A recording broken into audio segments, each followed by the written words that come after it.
12.3 비상계엄의 본질은 헌법과 법률을 위반한 명백한 내란 행위입니다.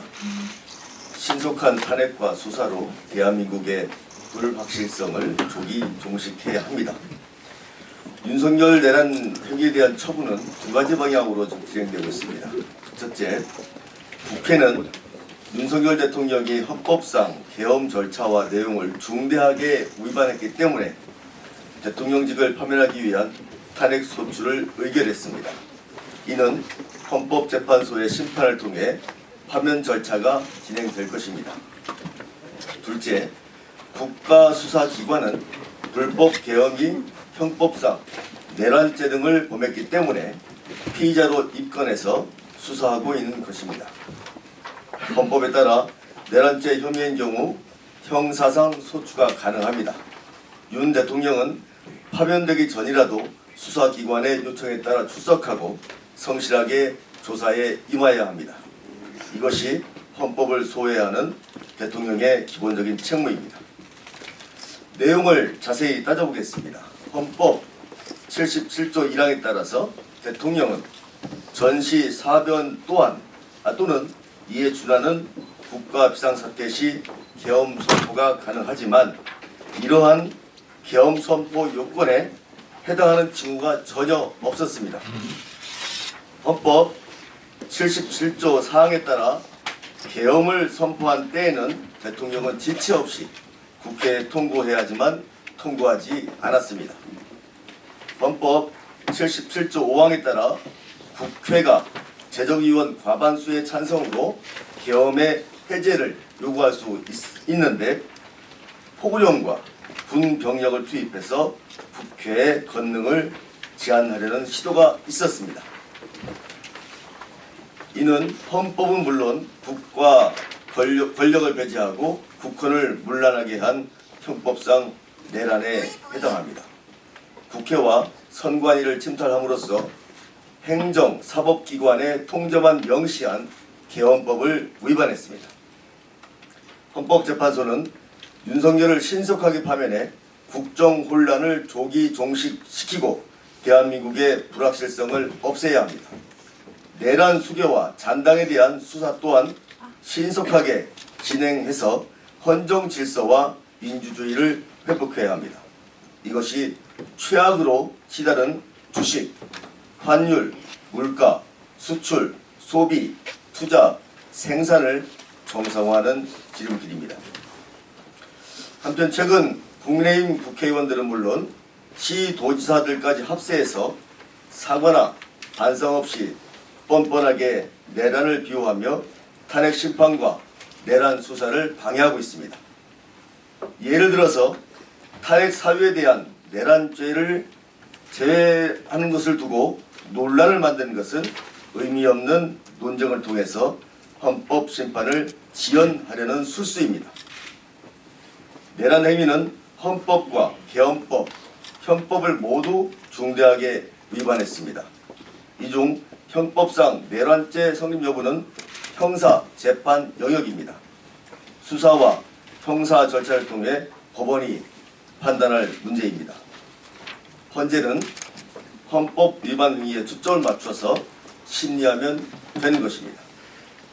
어떤 정치적 의도가 있다는 주장은 어불성설입니다. 민주당은 오직 국정혼란 최소화에 역점을 두고 있습니다. 공수처의 내란죄 수사권 논란도 일고의 가치가 없습니다. 공수처는 윤석열의 내란 혐의가 공수처 수사 대상인 직권남용 혐의에 관련 범죄에 해당한다고 보고 수사해왔는데 법원으로부터 체포영장을 발부받아 적법한 수사 권한을 인정받았습니다. 심지어 윤석열 측 변호인단이 제기한 체포영장에 대한 이의신청 또한 법원이 기각함으로써 수사, 체포 권한이 다시 한번 명백해졌습니다.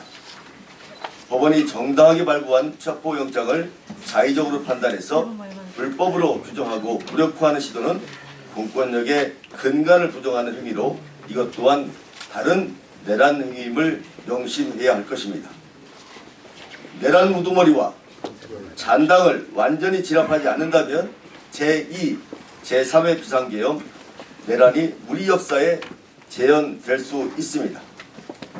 위기를 기회로 만들어온 저력이 있는 대한민국 국민을 믿고 지난해 12월 3일 밤 시민의 도움으로 국회 담을 넘은 막중한 책임감으로 국회에서 소임을 다하도록 하겠습니다. 어제 시당 논평을 통해서 네. 그 국민의힘 전국 시도지사 그 혁명에 대해서 최민우 시장을 겨냥을 해서 즉각 사퇴하라고 그랬어요. 네네. 이게 어찌됐건 국민의힘 입장에서는 그렇게 시도지사들은 입장을 발표할 수밖에 없었던 상황이고 네.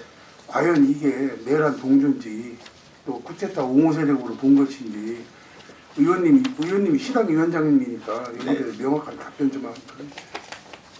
즉각 사퇴해야 되는 내란 공범이죠. 아니 창피하지도 않습니까? 부끄럽지도 않습니까? 계엄 선포가 됐었거든요. 저 그때 11시 40분에 국회 도착했을 때 헬기가 도착하고 담을 넘고 굉장히 절박한 상황이었었어요. 이게 성공했다고 생각해 보세요. 제 이 자리에 있겠습니까? 맞습니다. 이 자리에 없습니다.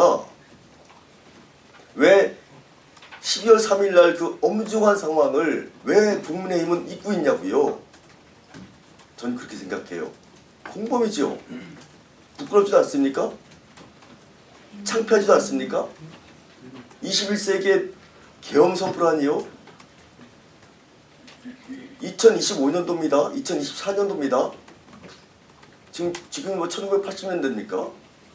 말이 안 되는 거지요. 성공했어 봐요. 저는 그날 상황을 다 목격했기 때문에 양심적인 군인들을 봤어요. 총까지 들고 왔거든요. 실탄을 장전했는지 안 했는지 모르겠지만 어제 언론 보도에 따르면 5만 발을 가지고 왔다는 거잖아요. 정말 양심적이고 선량한 군인들이 아니었더라면 저 이 자리 아마 서 있지 못했을 겁니다.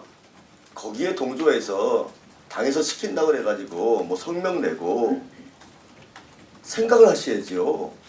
어제 그 내란 특검이 198표로 또 어제 부결이 됐습니다. 2표가 부족해가지고. 근데 당론 국민의힘 당론으로 이제 해가지고 어제 부결됐는데 실제로는 제가 개인적으로 국민의힘 의원들을 만나보고 나면 계엄 관련해서 상당한 분개를 가지고 있어요. 그럼에도 불구하고 당론이기 때문에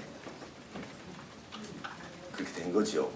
그래도 이탈표가 한 6표 나왔으니까 양심적인 사람이 있는 거죠, 국민의힘에. 헌법재판소는 무위헌 여부만 심리하고 재판을 합니다. 무위헌 여부만. 헌법재판소예요. 그 다음에 내란 죄 관련해서는 형사재판에서 다룰 일이에요. 그러니까 지금 화면이 헌재 판결이 안 나왔는데 사전에 지금 구속영장이 나온 거잖아요. 조사받으면 되는 거예요. 이거는 공수처에서 하는 겁니다. 공수처 내지는 국수본 아니면은 검찰에서 하면 되는 거예요. 내란 죄 관련해서는. 근데 헌법재판소는 오롯이 무위헌 요소만 심리하고 재판하면 되는 겁니다. 그걸 뭐 우리가 뺐다고 빠지지 않았습니다. 내란 행위입니다. 내란 행위에 대해서 무위헌 요소가 있는지 헌법재판관이 심리하면 되는 거예요. 물론 지금 헌재 판결 이전에 대통령이 나와서 조사받으면 좋겠는데 지금 저희 당은 제일 중요한 것은 첫 번째는 헌재 판결입니다. 파면 여부가 언제 나올 거냐, 뭐 2월 말이냐, 3월 초냐, 이게 제일 중요하고요. 그 다음에 두 번째가 이제 윤석열 대통령, 그 다음에 그 내란 동조자들 수사받는 거는 지금부터 해야죠. 근데 파면이 되면은 속도가 더 붙겠죠.